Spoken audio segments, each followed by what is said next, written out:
Am I the a-hole for sending my younger sister money against my girlfriend's wishes? Plus mini updates. My younger sister, female 25, is working towards getting her master's degree in New York. While she loves the city and school, she hates how expensive everything has become. She does work part-time, but it simply isn't enough. My parents, male 77 and female 73, have been sending her money each month, but since they recently retired, they've had to cut back. To fill the gap, my brother, male 28, and I, male 32, have begun sending some money to our sister from time to time to help with her rent. I have a well-paying job and a close relationship with my sister, so I'm happy to help where I can. However, my girlfriend, female 30, has expressed her dissatisfaction with the arrangement. We've been saving up to put a down payment on a house in the future, and my girlfriend believes that my financial contributions to my sister is hindering our progress. Yesterday, which happened to be the day I usually send my sister money, girlfriend told me that we needed to reduce expenses, and one suggestion she made was for me to no longer send money to my sister. She believes that my sister needs to learn how to manage her money better, and that my brother, male 28, should contribute more.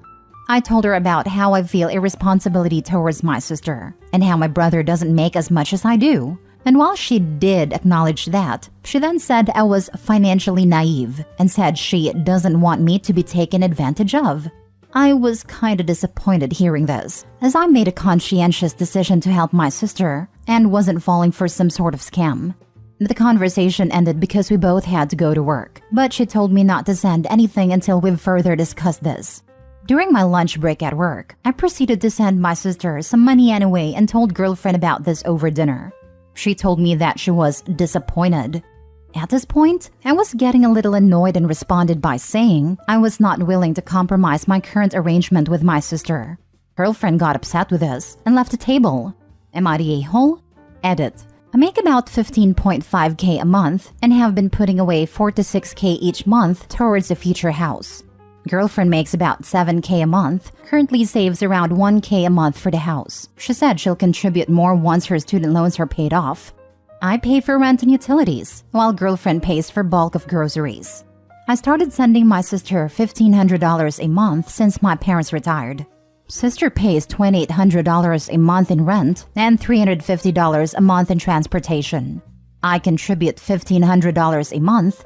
Brother pays $750 and parents pay $500.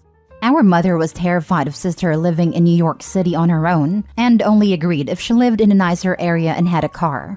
For those wondering, I'm a chemical engineer and girlfriend has been paying about 2.5k a month to pay for student loans. Now for the top comments before reading the mini updates. Do you and your girlfriend share finances? If not, then you are not the a-hole. Otherwise, you are. We don't have a shared bank account. I pay rent and utilities. She pays about 80% of the groceries while I cover about 20%. Then absolutely not the a-hole. I personally would be wary about how someone wants to dictate to you like this about money, especially considering it appears you contribute substantially more shared expenses. And he's already saving 4 to 6 times as much as the girlfriend towards the house. Out of $7,000 a month, she contributes $1,000 towards the house, plus groceries, and $2,500 on student loans. What is she spending 2.5k a month on? How many clothes, etc. does she need? It's your money, and you have offered to help your sister out. I respect this decision greatly. Not the a-hole. Not the a-hole, but massive red flags getting thrown around your girlfriend, my man. It would be one thing if you were sending so much money that it was affecting your own financial status, or if your sister was lying or taking advantage of you and your brother, or if your girlfriend was also contributing money and no longer wanted to, or if you were sending shared money. But none of those things are an issue. And literally, your sister is just trying to exist in an expensive city, and her extremely loving and generous brothers are choosing to support her because they can and want to. That's really beautiful. You should really reconsider buying a house and continuing a relationship with someone who prioritizes her own desires so far over yours. She's seriously overstepping and disrespecting, unless she's not telling you some hidden fear or worry here that explains her bizarre self-centered stance. What she's trying to force you into is selfish and caring and just icky. 100% this. The money you're sending your sister is not hindering your monthly bills or savings. You make more than twice what your girlfriend does and are saving way more than she is. All she pays in bills is 80% of groceries, and you pay the rest plus the remainder of the bills. Your girlfriend is very greedy and manipulative. Please look at all the red flags that are being flagged around you. Not a-hole at all. It's a lot of marinara. The way she's trash-talking his family is my biggest concern. Like she wants to isolate him from what sounds like a very supportive family. Now for the mini updates. My girlfriend and I had a long talk after work. It didn't go well. To summarize, tensions escalated during the conversation. I told her that I planned to continue helping my sister until she completes her degree, and afterward, she would either start working or move back to our parents' home until she finds a job. However, my girlfriend expressed her belief that my sister, and the whole family, is manipulating me, and thinks I'm naive enough to send her money regardless of how she uses it. I started to feel increasingly annoyed and defensive by her accusations, and asserted that it's my money and I have the right to spend it as I see fit. I then stupidly said that if she really wanted us to buy a house, she should save more and cut back on expenses like nice shoes, clothes, and purses. At this point, she became properly angry and declared that she couldn't stay in the same house as me and said that she would be going to her friend's house. Before leaving, she said, "Call me when you stop thinking like a freaking idiot." And before I could even think, I replied, "I won't be calling." I feel that I may have irreparably damaged our relationship. Update 2. I want to express my thanks to all of you for sharing your perspectives and insights. Your input is truly appreciated. Following the fight with my girlfriend, I reached out to my brother to confide in him about what happened. His take was pretty optimistic. However, he advised me to stand firm in my position, while also remaining open to fully hearing out my girlfriend and considering the possibility of reconciliation. He cautioned against contacting girlfriend's friend to ask about her whereabouts, as it may smell of desperation, and instead said that he would come over as he lives about an hour away, so we could spend time together over a movie and dinner. At this point, I feel drained and numb. It's been a long day, and to be honest, I just want it over. Update 3. My brother came by and brought dinner. We've been watching The Dark Knight since. Don't know why he chose that. Still haven't heard from girlfriend or her friend. Next story. Am I the a-hole for refusing to pay all the rent and bills? I have been with my partner for 2 years and lived together for 1 year. We split the rent and bills 50-50, apart for 3 months last year when my girlfriend went through a bad period of depression due to her job and missed a lot of work. During this time, I had to pay 75% of everything. This was affordable but barely, and I had to cut back on a lot of things. Now, my girlfriend is complaining about her job again, saying it causing her to feel low and saying she's thinking of just leaving because she hates it there. I tried talking to her about waiting until something else comes along before leaving, since having no money will only add to her stress. She asked if I would be able to cover everything if she left, and I said I couldn't. I pointed out if I did pay for everything, that would mean that pretty much every month I'd end up dipping into my savings, and that after rent and bills and food, I'd have pretty much nothing at all left. She just said it's something I might have to do soon, and I again said I won't be.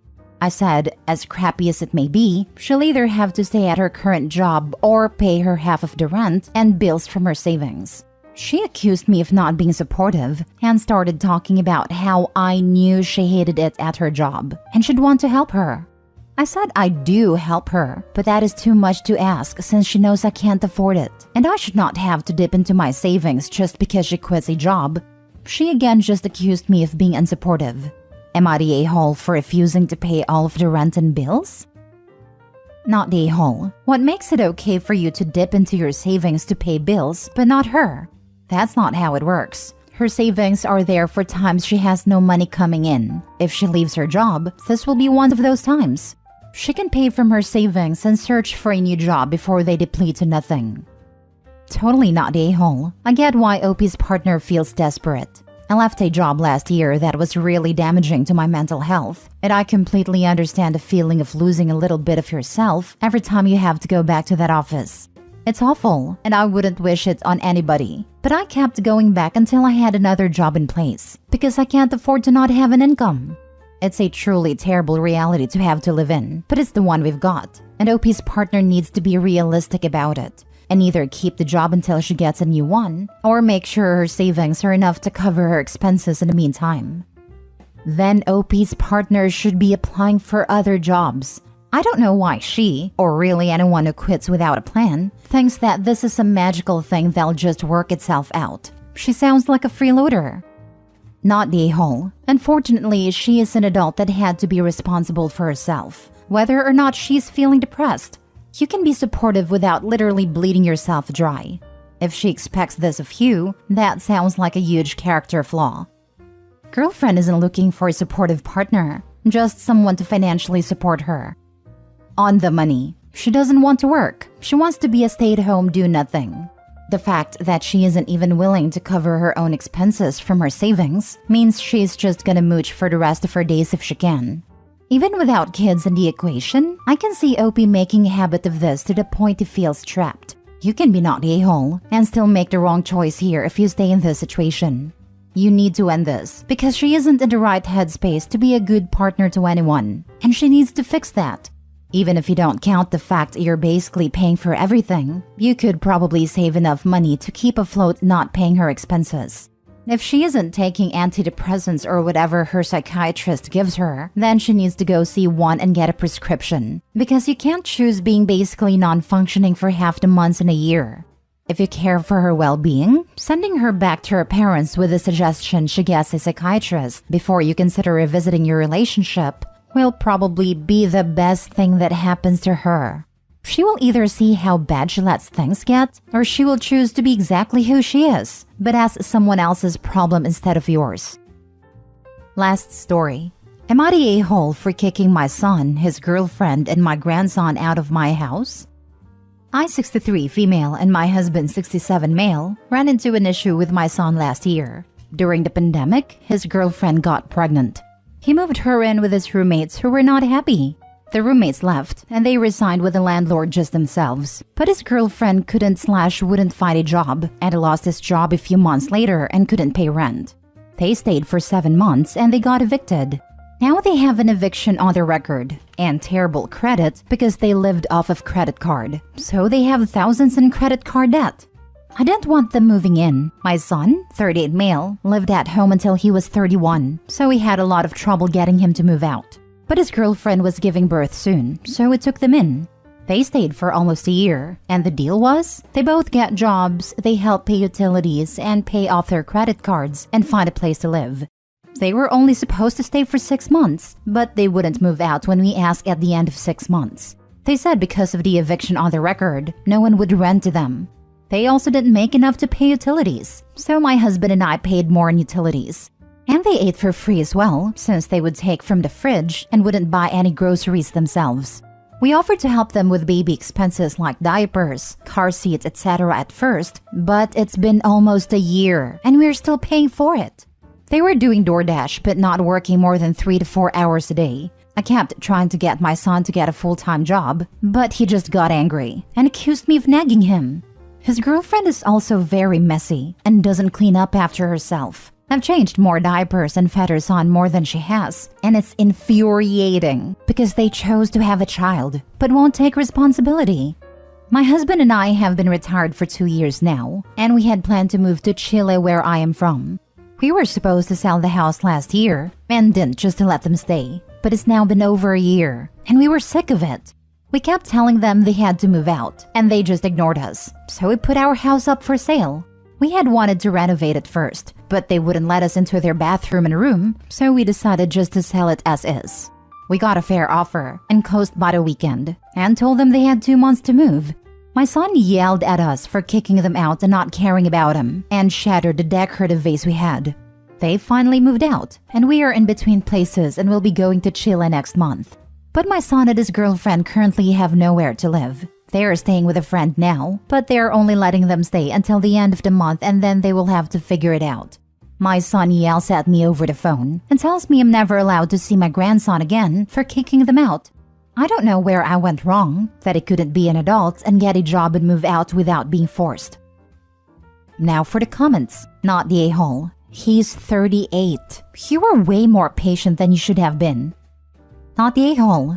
I have a 37-year-old sister who has 2 teenagers, And my mom and I just had a big blow up at each other because my sister got offended I offered her some occupational assistance.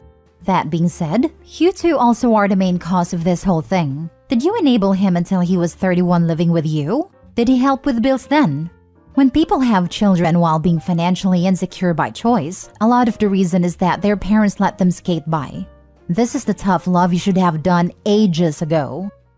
It's crazy to me that between two people they couldn't even split utilities. They wouldn't let her in the bathroom. Either it was disgusting AF, or they're using and it's disgusting AF. As I told my mom about my 35-year-old brother, sometimes you just have to love people from over there, at a safe distance. I have a hallmark relationship with one of my adult sons. I say nice things like a greeting card, and stay far away. I mean, I didn't move out of the parents until I was 31, but I was paying a rent they were happy with, worked full-time, and was clearly saving for a home. I don't think 30 plus is a reasonable age to move out, provided you had a reason for staying not just to mooch off your parents. I think the situation was the unreasonable part. Not working full-time is the big red flag. Not the whole, but perhaps set up a trust for that kid for when he comes of age, because it sounds like he may need it. Sounds like a good idea if you plan on leaving an inheritance, something completely untouchable until kid is 18 or 21. And then can only be used on higher education or down payment on a home. And only set it up so that his entitled parents can't touch a red cent of it under any circumstances. You may have gone wrong nowhere at all. Some amazing kids came from awful parents, and sometimes rarer. Amazing parents end up raising poop birds. I do worry for the kid, and I think you should call CPS. This baby is a baby, and there is a decent chance of adoption since the two of them can't get it together. If I were you, I'd try to come to peace with never seeing your grandchild, because even if they keep the kid, they will always use that child as a pawn to get money and housing. And anytime you say no, they threaten and remove the child. Your son is nearly 40. I'm so sorry because I know you're embarrassed, but whether you did a good job or a bad job, your job here is done.